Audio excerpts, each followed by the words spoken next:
اعوذ باللہ من الشیطان الرجیم بسم اللہ الرحمن الرحیم واتبعوا ما تتلو الشیاطین علی ملک سلیمان وما كفر سليمان ولكن الشياطين كفروا يعلمون الناس السحر وما أنزل على الملكين ببابل هاروت وماروت وما يعلمان من أحد حتى يقولا إنما نحن فتنة فلا تكفر فيتعلمون منهما ما يفرقون به بين المرء وزوجه وما هم بضارين به من أحد إلا بإذن الله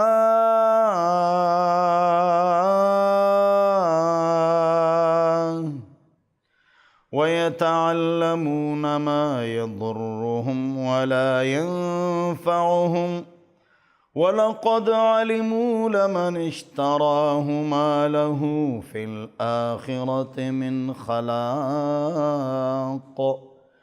وَلَبِئْسَ مَا شَرَوْا بِهِ أَنفُسَهُمْ لَوْ كَانُوا يَعْلَمُونَ۔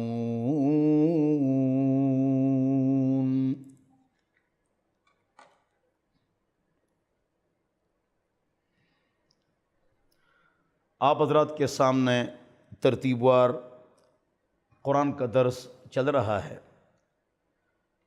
یہودیوں نے یہ پروپیگنڈا کیا تھا کہ سلیمان علیہ السلام نے جو دنیا پر حکومت کی، پوری سلطنت حضرت داؤد اور سلیمان علی نبینا و علیہما الصلاۃ والسلام ان کے پاس تھی، تو اس کی وجہ یہ تھی کہ وہ جادوگر تھے۔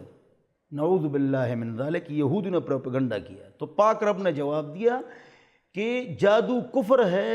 سلیمان اور داؤد علی نبینا و علیہما الصلاۃ والسلام، ان کو اللہ نے سلطنت دی تھی، تو یہ غلط پروپیگنڈا کیوں کرتے ہو؟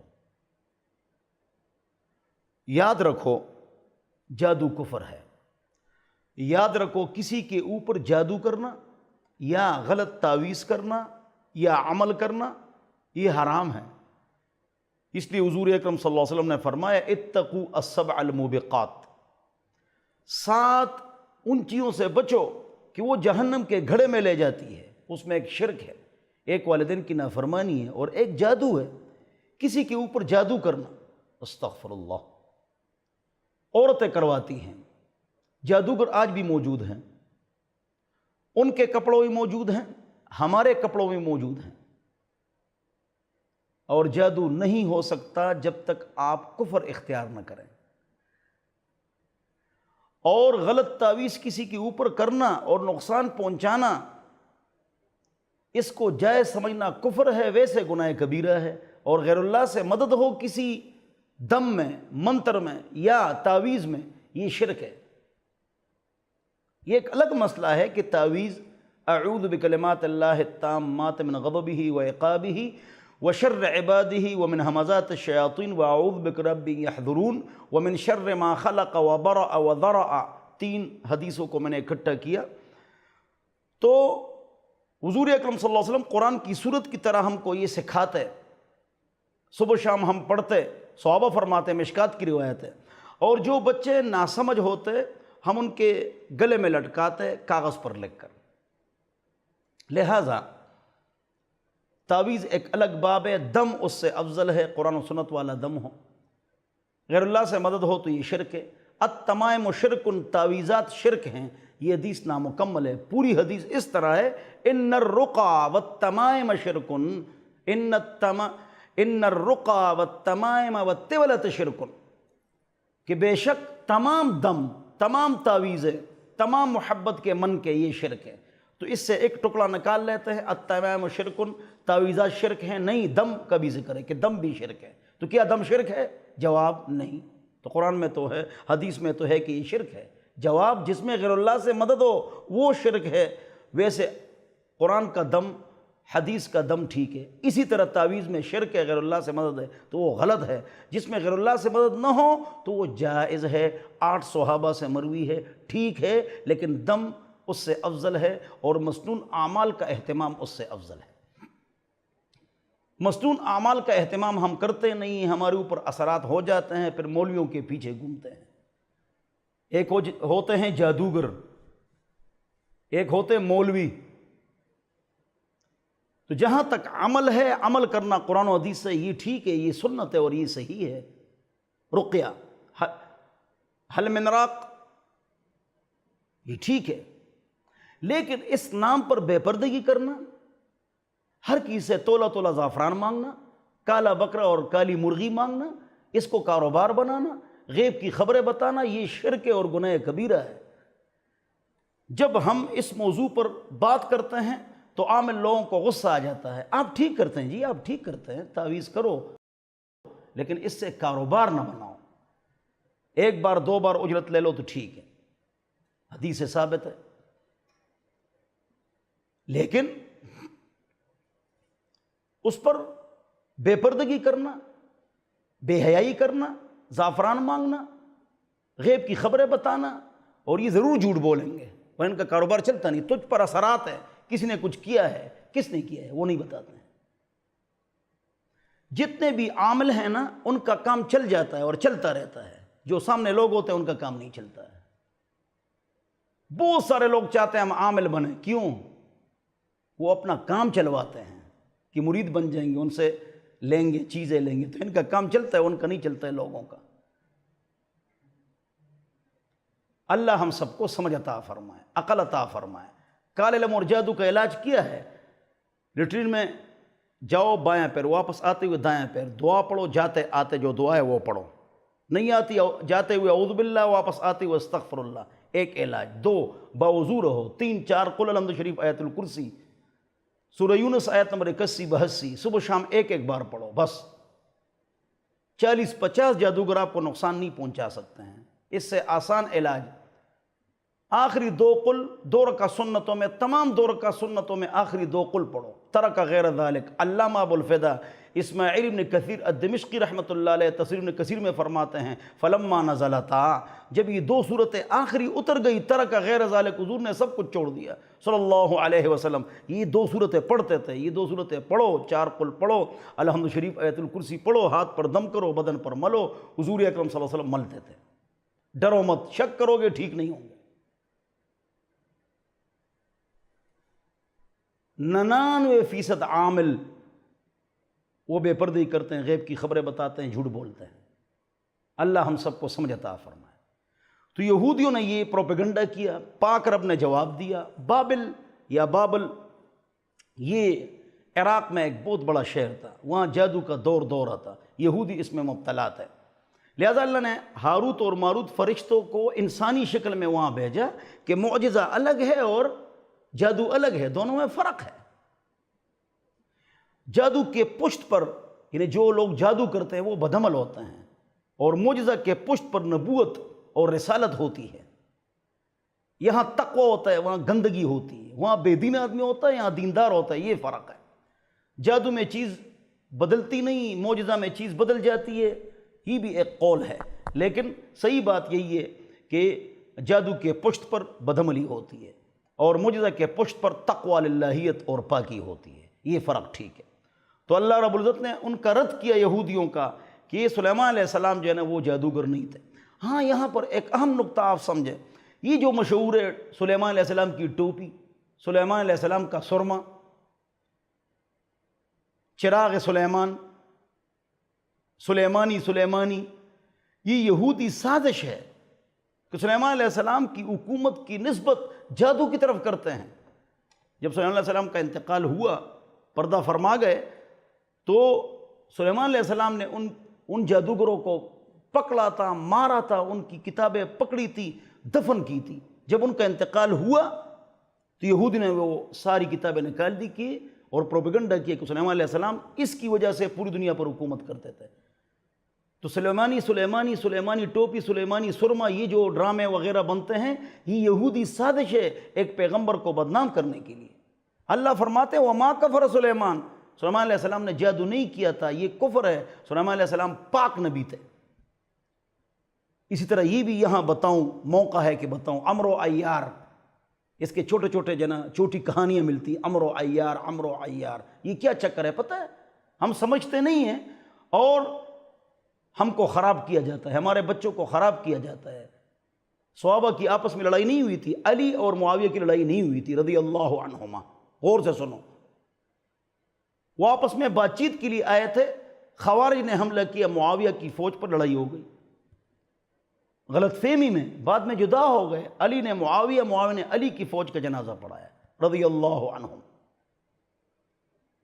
پھر بات چیت کر رہے ہیں دو افراد، ادھر عمر بن العاص، ادھر صحابی ہیں عمار رضی اللہ عنہ، بات چیت کرتے ہیں کہ عثمان کا بدلہ اب لے لیا جائے یا بعد میں، رضی اللہ عنہما۔ وہ جو بھی بات چیت ہوئی، لیکن لوگوں نے مشہور کر دیا کہ عمر بن العاص ہوشیار تھے، اس نے دھوکہ کیا، تو عمر و عیار، نہ ایسی باتیں مت کرو، صحابہ کے خلاف مت بولو۔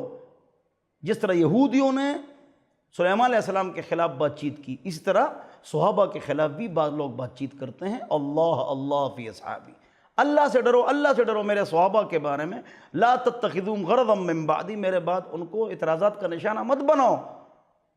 فمن احبهم فبحبی احبهم ومن ابغضهم فببغضی ابغضهم وخیر القرون قرنی ثم الذین یلونهم ثم الذین یلونهم۔ ان سے محبت مجھ سے محبت ہے، صحابہ سے نفرت مجھ سے نفرت ہے۔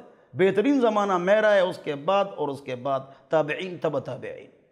اللہ سے ڈرو، اللہ کا خوف کرو، صحابہ کے بارے میں بات چیت نہ کرو۔ علی رضی اللہ عنہ کی 31 بچے تھے، 9 بیویاں تھیں۔ فاطمہ رضی اللہ عنہ کے زمانے میں 1 بیوی تھی، بعد میں کل 8 بیویاں رہیں، ایک وقت میں 4 بیویاں رہیں، 31 بچے تھے۔ ایک بچے کا نام ابوبکر ہے، 2 کا نام عمر ہے، ایک کا نام عثمان ہے، ایک کا نام عائشہ ہے۔ حسن حسین کے بچوں کا نام ابوبکر عمر ہے۔ امام جعفر صادق کے بیٹے کا نام عمر ہے۔ زین العابدین رحمۃ اللہ علیہ، سارے بزرگ اولیاء اہل بیت کے سردار، ان کے بچوں کا نام عمر ہے۔ 14 عمر موجود ہے اہل بیت میں۔ اہل بیت نے عمر کا نام رکھا، ہم اپنے بچوں کا نام فرعون نہیں رکھتے ہیں، حامان نہیں رکھتے ہیں۔ وہ آپس میں محبت کرتے تھے۔ اہل بیت نے ابوبکر عمر عثمان کے پیچھے نماز پڑھی، ان کے ساتھ مل کر جہاد کیا، 24 پاکستانوں کو فتح کیا، اتنی زمین، ایک دوسرے کے ہاتھ پر بیعت کی، ایک دوسرے کو رشتے دیے۔ علی نے بیٹی دی رضی اللہ عنہ حضرت عمر رضی اللہ عنہ کو، جعفر طیار کی بیوی بیوہ پھر ابوبکر کے پاس آئی، ابوبکر کا انتقال ہوا، وہ حضرت علی کے پاس آئی رضی اللہ عنہم۔ وہ آپس میں محبت کرتے تھے، وہ یہ نام رکھتے تھے۔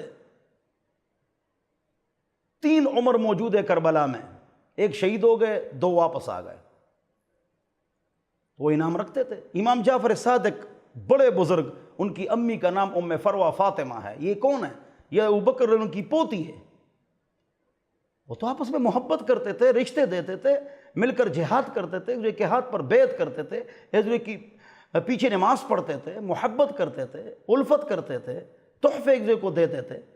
یہودی سازش ہے کہ مسلمانوں کو آپس میں لڑایا گیا ہے، لڑنا نہیں ہے، محبت کرنی ہے۔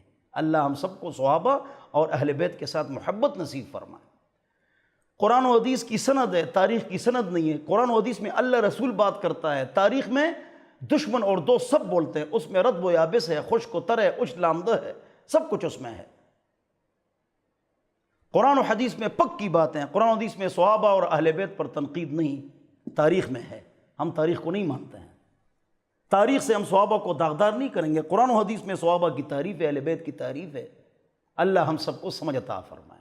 جہاں اشکال والی حدیث آئے گی، ہاں ایک فتنہ اٹھا ہے، ایک آدمی اٹھتا ہے 3 گھنٹے حضرت امیر معاویہ رضی اللہ عنہ کے خلاف تقریر کرتا ہے، 3 گھنٹے، اور ساتھ ساتھ کہتے ہیں رضی اللہ عنہ رضی اللہ عنہ رضی اللہ عنہ، اور ساتھ ساتھ معاویہ رضی اللہ عنہ کے خلاف تقریر کرتا ہے۔ تو رضی اللہ عنہ خود کہتا ہے اللہ اس سے راضی ہے. جب اللہ اس سے راضی ہے تجھے کیا تکلیف ہے؟ آرام سے بیٹھ جاؤ، آرام سے بیٹھ جاؤ. ان سے محبت تم بھی کرو جب اللہ اس سے راضی ہے. صحابی ہے، خال المسلمین ہے، 24 پاکستان جتنی زمین فتح فرمائی ہے. تو اس طرح باتیں مت کرو، تاریخ سے صحابہ کو داغدار مت بناؤ. ایسی روایت جو حدیث میں آ جائے، صحابہ کی جنگ یا صحابہ کے خلاف کوئی ایسی بات آ جائے، توجہ لوگ پیش کرتے ہیں، اس کا جواب سنو. 1200 سال اس حدیث کے بارے میں امام حنیفہ، مالک، شافعی، احمد، بخاری، مسلم، ترمذی، ابن حجر العسقلانی، علامہ قسطلانی، علامہ کرمانی، انہوں نے کون سی بات کی ہے، انہوں نے کیا بات کی ہے اس کے بارے میں، وہ بات چلے گی، میری اور آپ کی بات نہیں چلے گی. ایسی حدیث بھی آ جاتی ہے مصنف ابو بکر بن ابی شیبہ میں، آپس میں سختی کی، تو آپ نے پھر اس کو پیش کرنا ہے اسلاف پر. میں اور آپ اس کا نتیجہ اخذ نہیں کریں گے. جب اسلاف نے کہہ دیے یہ صحابہ کی آپس میں جو اختلافات ہیں یہ مشاجرات ہیں، جس طرح شجر قریب قریب ہوتے ہیں، درخت تو اس کی جنا پتے آپس میں مل جاتے ہیں، ٹہنیاں مل جاتی ہیں، اس طرح ہوتا ہے. برتن قریب ہوتے ہیں تو کلنگ کلنگ کرتے ہیں، ٹوٹ بھی جاتے ہیں. رشتہ داروں میں بھی اس طرح ہوتے ہیں. صحابہ اہل بیت میں اگر کچھ ہوا ہے آپ آرام سے بیٹھ جائیں.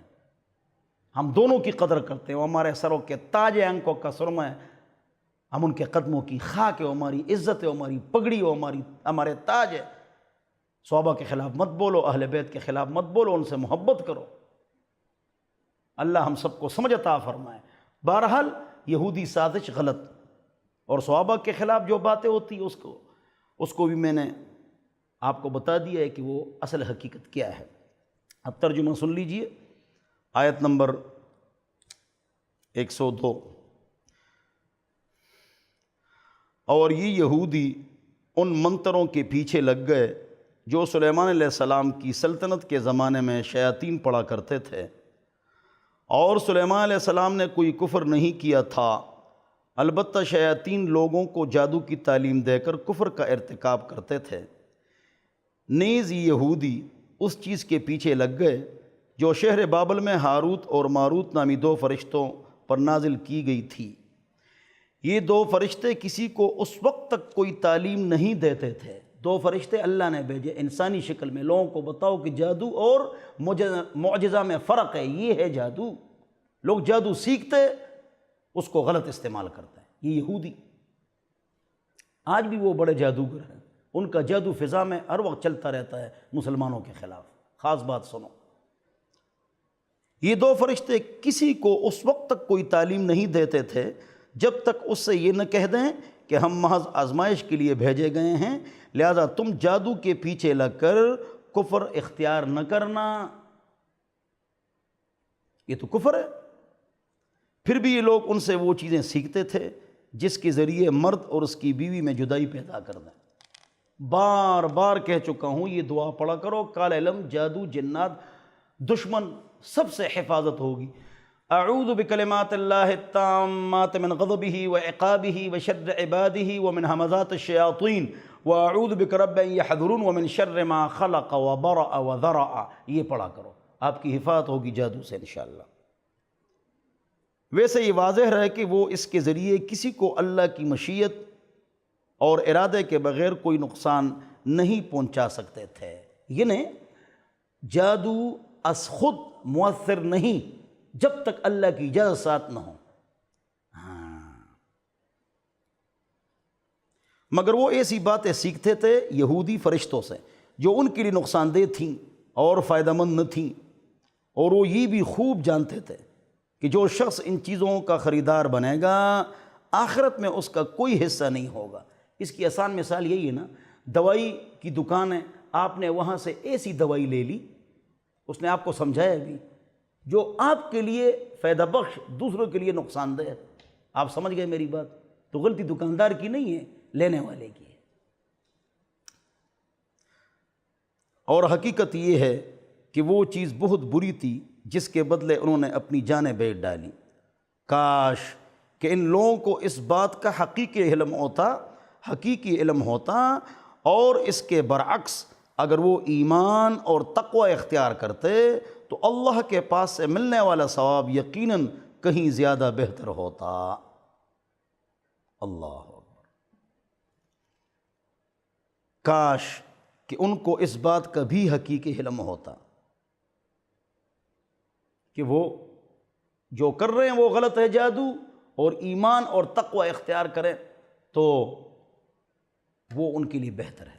میرے ایک دوست تھا، اب وہ لندن میں ہیں، حافظ عالم مفتی AA PhD، حافظ بڑے تکڑے عالم تھے، اس نے یہ سیکھا تھا، یہ چیزیں سیکھی تھی۔ میں نے کہا یار بتاؤ، ہم کو بھی کچھ بتاؤ، یہ فلکیات اور ستاروں کا علم اور پامسٹری، یہ سب کچھ اس نے سیکھا تھا۔ اللہ اکبر، کسی کو سکھانا یا کسی کو نقصان دینا اس کے لیے نہیں۔ میں نے کہا یار کوئی اچھی سی بات بتاؤ، ہم کو بھی کچھ سکھاؤ۔ انہوں نے ایک اچھی بات کہی، وہ آپ کو سناتا ہوں، مزیدار بات ہے۔ انہوں نے فرمایا، مولانا عبدالقادر صاحب نام تھے، ان کا نام عبدالقادر صاحب تھا، بڑے نیک ولی آدمی تھے۔ اس نے فرمایا مسنون دعاؤں کا اہتمام کرو، کوئی جادوگر، کوئی انسان، ستارے، جنات، یہ وہ آپ کو نقصان نہیں پہنچا سکتے، بس آسان علاج یہ ہے۔ میں نے یہ نتیجہ نکالا ہے۔ اس نے کہا بسم اللہ الذی لا یضر مع اسمہ شیء فی الارض ولا فی السماء وهو السمیع العلیم، صبح و شام یہ پڑھیں، مسنون دعاؤں کا اہتمام کریں۔ 4 قل الحمد شریف، آیت الکرسی، سورہ یونس آیت نمبر 81-82 اپنے اوپر دم کریں، بدن کے اوپر ہاتھ ملیں، اللہ تعالیٰ آپ کو ہر قسم کے شر سے اور جادو سے محفوظ فرمائے گا انشاءاللہ۔ اللہ مجھے اور آپ کو ان باتوں پر عمل کرنے کی توفیق نصیب فرمائے۔ وآخر دعوانا الحمد للہ رب العالمین۔